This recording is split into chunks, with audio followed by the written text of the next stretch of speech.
Slipping Stitches Purlwise. Slipping stitches in your knitting can produce decorative stitch patterns if worked mid-row, or it can create a nice tidy edge if worked at the beginning or end of a row. Slipping stitches is quite simple. You're just transferring the stitch from one needle to the other. To slip purlwise with the yarn in front, I'm inserting my needle from right to left with the yarn in front and just transferring that stitch to my right needle.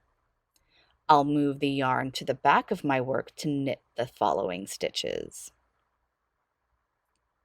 I'll be slipping one more stitch purlwise in this row. The first stitch I've slipped is what's creating that nice tidy effect on the edge. But if I slip a stitch mid-row, as we'll see, a slightly different effect is produced.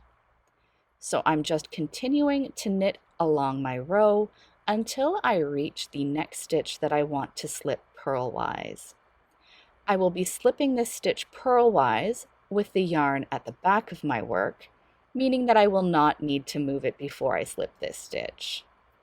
So I'm just inserting my needle from right to left and transferring that stitch onto my right needle. I can continue knitting across the row as my yarn is already in the right place. And that's how you slip stitches purlwise.